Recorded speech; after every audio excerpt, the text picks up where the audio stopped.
Hello friends, உங்கள் எல்லாருக்கும் என்னுடைய அன்பார்ந்த மனமார்ந்த வணக்கம். So welcome to my YouTube channel Narasimha Madanraj.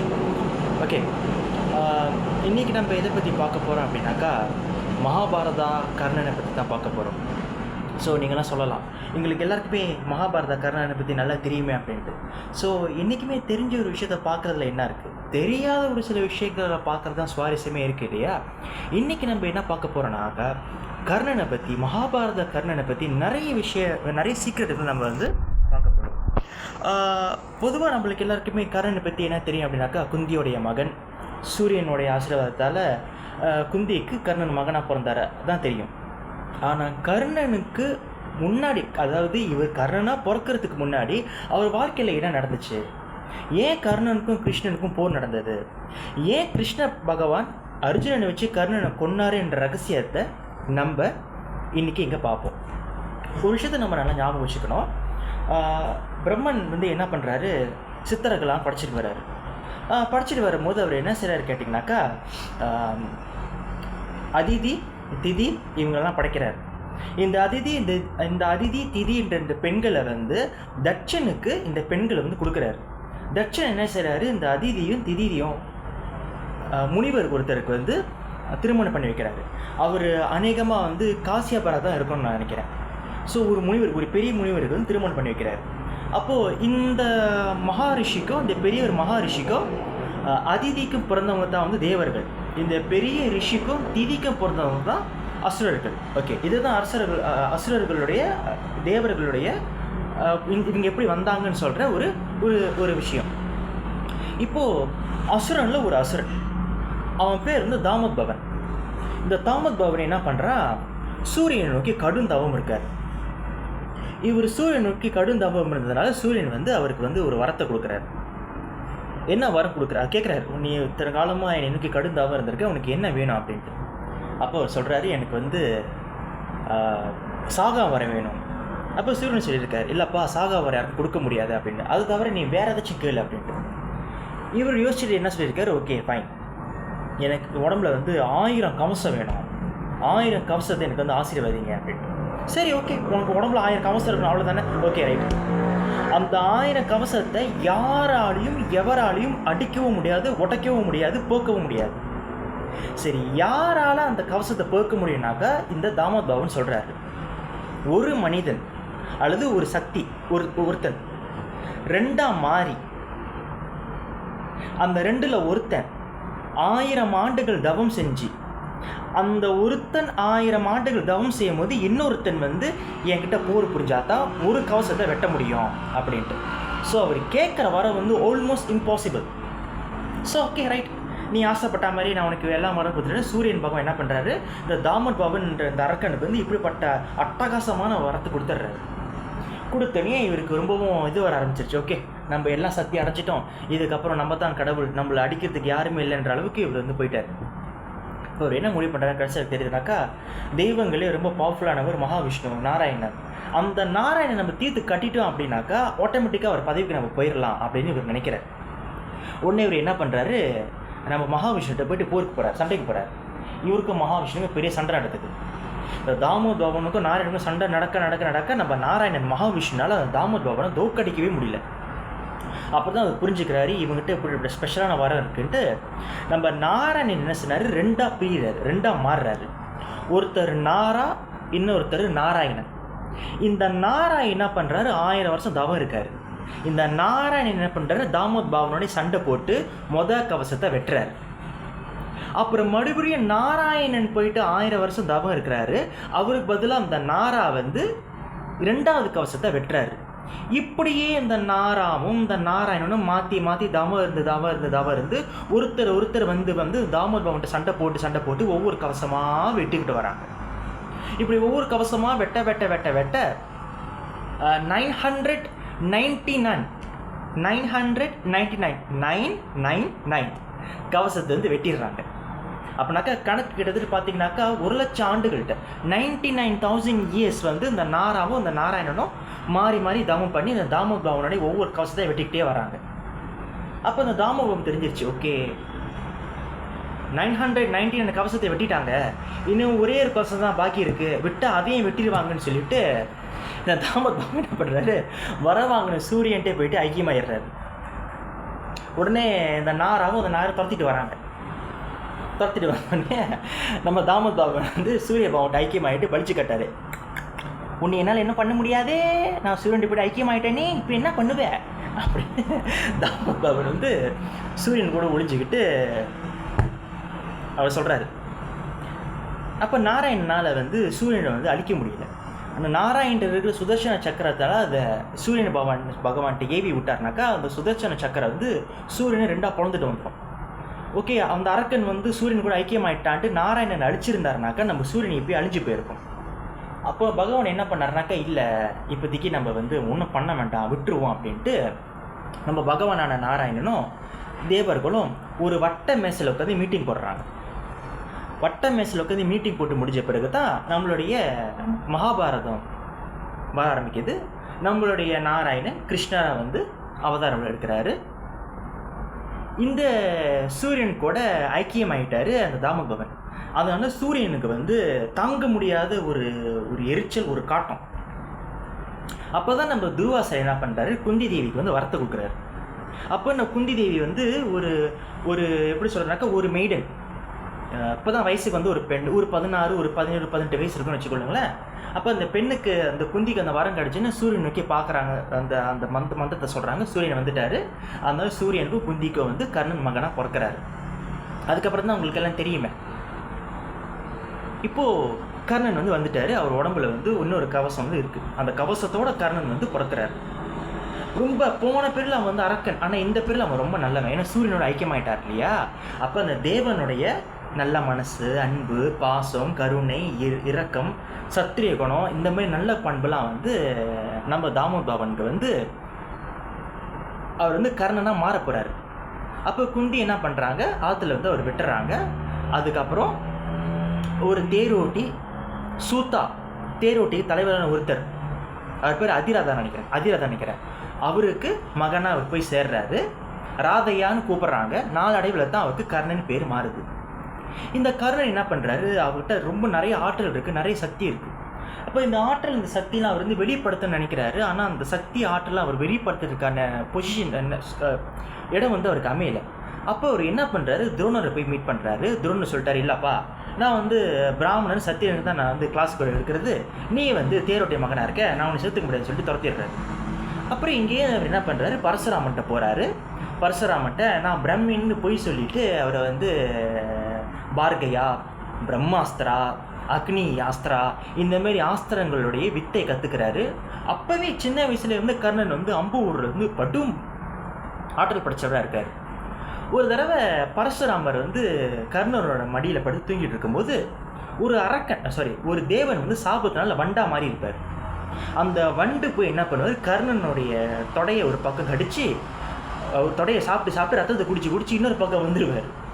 இவர் வந்து ஐயோ நம்மளுடைய குரு தொடலை படுத்துட்டு இருக்காரு, நம்ம பயத்தில் கத்துனாக்கா எங்கே வந்து குருவோடைய தூக்கம் போயிருமேட்டு பேசாமலே உட்காந்துட்டு இருக்காரு. கர்ணன் மடியில் வழிஞ்சிட்டு வந்த ரத்தம் பரசுராமருடைய முகத்தையே வந்து தாண்டி போயிருந்திருக்கு. உடனே பரசுராமர் எழுச்சி பார்க்கும்போது அவர் கோவப்படுறாரு. ஒரு சத்திரியனால் மட்டும்தான் இந்த மாதிரி வழியை தாங்க முடியும், உண்மை சொல்லு, நீ சத்திரியனா இல்லையான்னு. அப்போ தான் சொல்கிறார், இல்லை நான் பிராமணன் இல்லை, நீங்கள் சொல்கிறது மட்டும் நான் போய் சொல்லிவிட்டேன், நான் வந்து சத்திரியன்ட்டு பரசுராமர் சபிச்சிடுறாரு. அது உங்களுக்கு எல்லாருக்குமே தெரியும். அதுக்கப்புறம் அவர் வந்து காட்டுக்கு வேட்டையாடும் போது ஒரு பிராமணனுடைய பசுவை கொண்டுட்டாகவும் அந்த ரிஷியை வந்து இவரை சபிச்சுட்டு, தேவைப்படுற நேரத்தில் உங்களுடைய தேர் வந்து மாட்டிக்கும், சம்மந்தப்பட்டவன் உங்களை கைவிட்டு போயிடுவான் அப்படின்ட்டு இது ஒவ்வொருத்தராக மாறி கர்ணனுக்கு வந்து துரோகம் பண்ணிக்கிட்டே வராங்க. சபிக்கிறதும், அவர் சேர்த்துக்காமல் இது பண்ணுறோம், அவர் தள்ளி வைக்கிறதும், இப்படியே வந்துக்கிட்டு இருக்கு. இங்கே உங்களுக்கு ஒரு கேள்வி வரும், எப்படி இந்த கர்ணனுக்கும் துரியோதனுக்கும் நட்பு வர ஆரம்பிச்சது அப்படின்ட்டு. ஸோ நான் அந்த கர்ணனுடைய வரலாறு ஸ்டாப் பண்ணிவிட்டு துரியோதன வரலாறுக்கு போகிறேன்னே. இங்கே வந்து விஷயம் தெரியுது. என்ன தெரியுதுனாக்கா, பாண்டுவனுடைய மனைவி குந்திக்கும் மதுராவுக்கும் வந்து பிள்ளைங்க பிறந்துட்டாங்க. அது முக்கியமானது தர்மன் பிறந்துட்டான். இந்த செய்தி வந்து காந்தாரிக்கு தெரியுது. இந்த செய்தி காந்தாரி தெரிஞ்சோன்னா காந்தாரி வந்து ரொம்பவும் வேதனைப்படுறாங்க. என்னன்னாக்கா, காந்தாரி வந்து 2 வருஷமாக கர்ப்பமாக இருந்திருப்பாங்க. அப்போ அவங்க என்ன பண்ணுவாங்க, கர்ப்ப வயிற்றை வந்து ஓங்கி ஒரே குத்தும் போது அவங்க வயிற்றுக்குள்ளேருந்து ஒரு செதப்பிண்ட மாதிரி வந்து வெளியே விழுந்துடும்.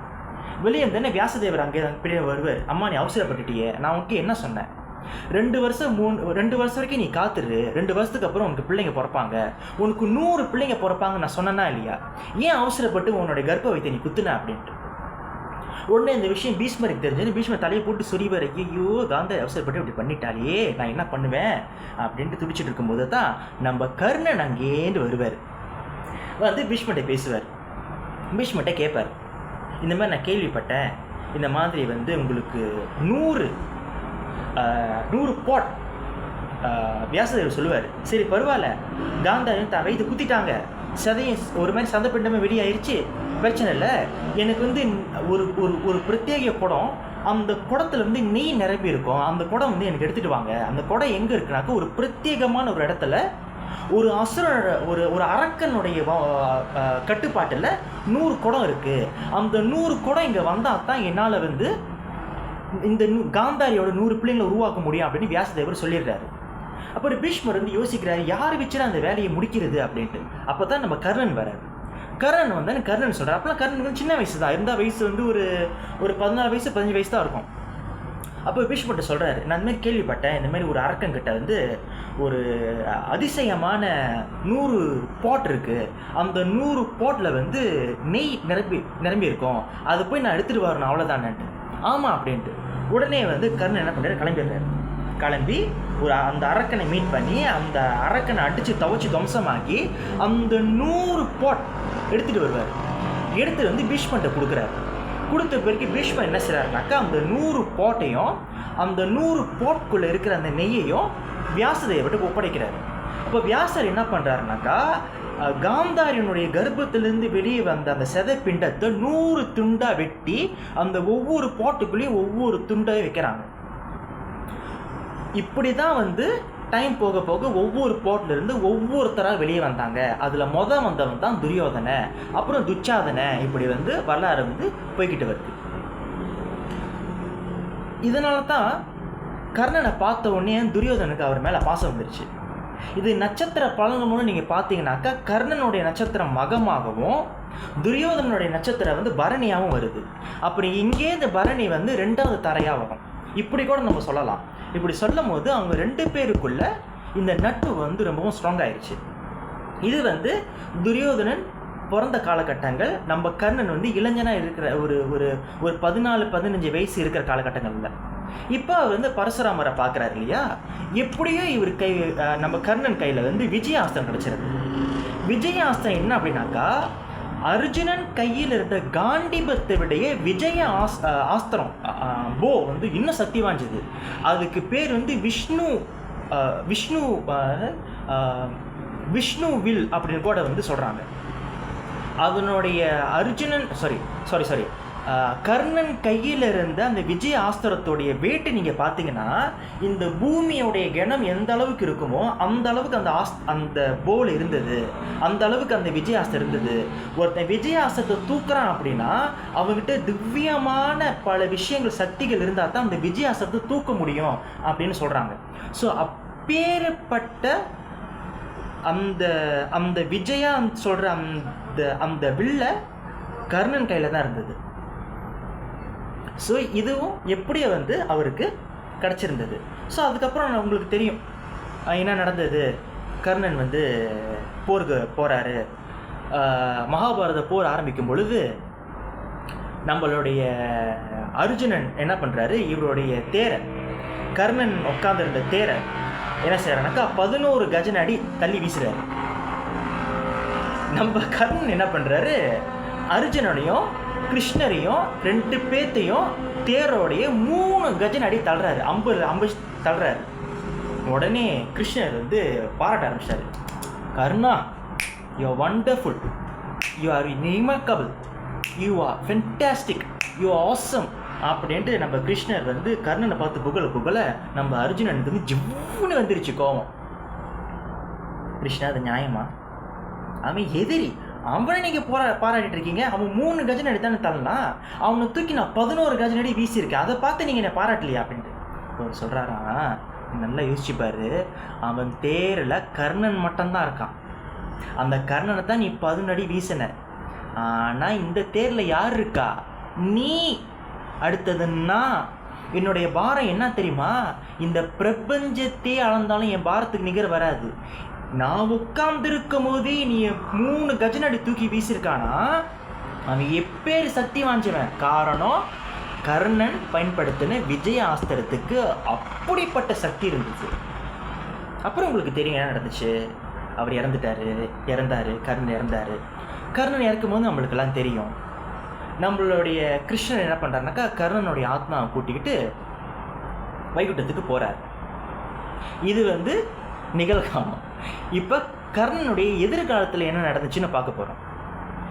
இவர் என்ன நினைக்கிறாருனாக்கா, கர்ணன் ரொம்ப நல்லவன், நிறைய தொண்டு பண்ணியிருக்கான், பயங்கரமாக வாழ்ந்திருக்கான், யார் யார் என்னென்ன கேட்டாலும் எல்லாம் எடுத்து கொடுத்தான்.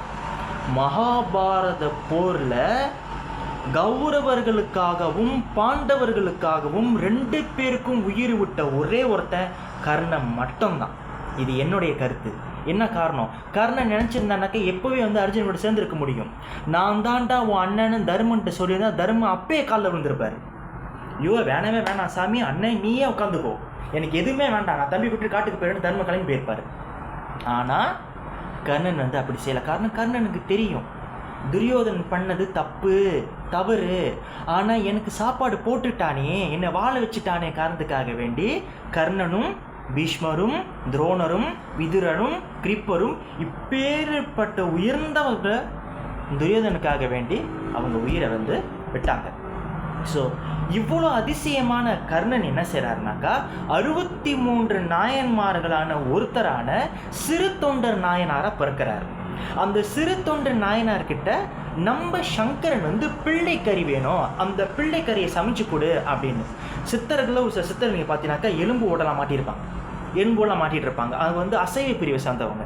அதை பற்றி நம்ம இன்னும் நாளைக்கு பார்ப்போம். அப்போ சிவபெருமான் என்ன கேட்குறாரு? பிள்ளைக்கறி கேட்குறாரு.